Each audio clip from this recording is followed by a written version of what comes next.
Inggih menika katur dumateng Nyi Sutarmi SH ugi wonten Raden Tumenggung Suratji Hadikusumo Praja Dipura ugi wonten Ki Giarto Raharja lan wonten Ki Ngadiman Gendon ugi wonten Ki Parno Wiraswara. Katur dumateng ingkang sampun kula sebat kula wau saged mapan wonten ing ngajeng. Inggih, Bapak Ibu ingkang jumeneng wonten ing ngajeng menika rumiyin anggota kelompok karawitan Condong Raos pimpinanipun Kinarto Sabdo Suwargi. Badhe dipun aturi menapa bebungah saking Ki Dalang Ki Gunarto Guno Tali Jendra lan minangka pangemut-emut putra wayahipun mugi-mugi mangke saged dados tokoh panutan panjenenganipun menika putra wayah menawi maos piagam utawi penghargaan ingkang dipun paringaken dening Ki Gunarto Tali Jendra. Monggo Ki Gunarto Tali Jendra keparengna minggah kanthi iringan gending Sari Raras. Monggo.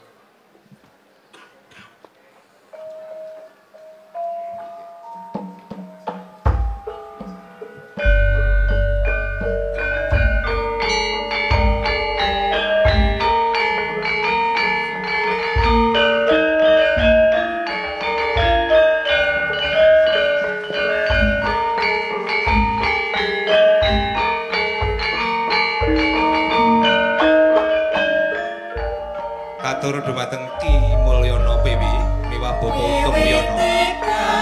Katuran sengkar saking Palenggan Ajawatasto kalian para sesepuh lan pepunden menika.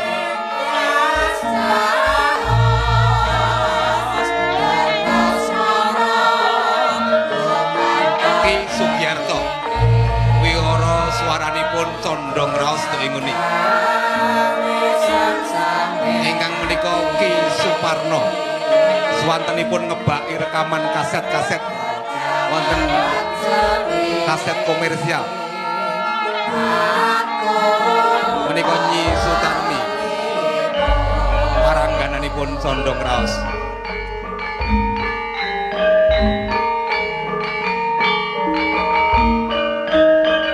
Menika Bapak Suratji ugi pengerawit anggota kelompok karawitan Condong Raos.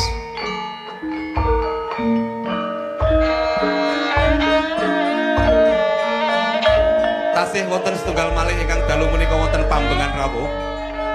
Inggih menika Bapak Wagiman Gendon Resan Nedeng Grah.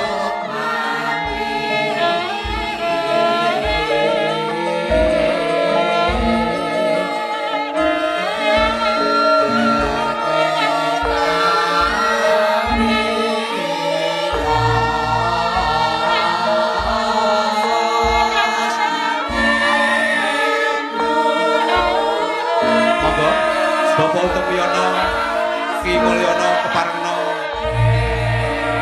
Ajawatasto.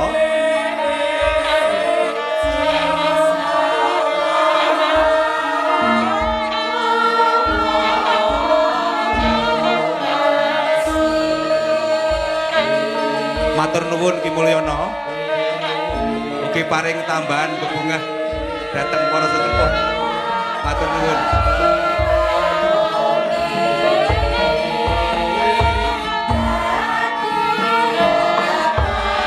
Monggo Bapak Sekretaris UNES Mas Anang menawi badhe paring Pak Wahyono monggo dari Ajawatasto. Oh sampun nggih monggo katuran pinarak malih.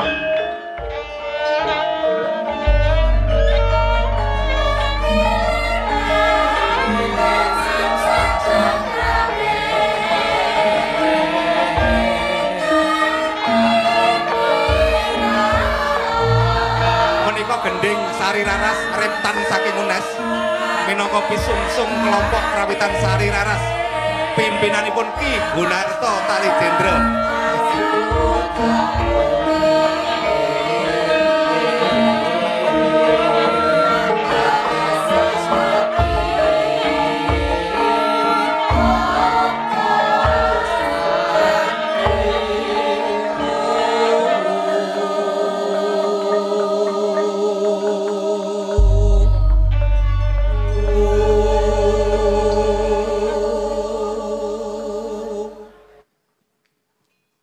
sepuh bini sepuh ing reh karawitan sinden lan ugi wiraswara saking kelompok karawitan Kinarto Sabdo panjenenganipun atur tondo tresno saben setunggalipun nun inggih kawan yuto matur nuwun katurki Gunarto Guno Talijendra.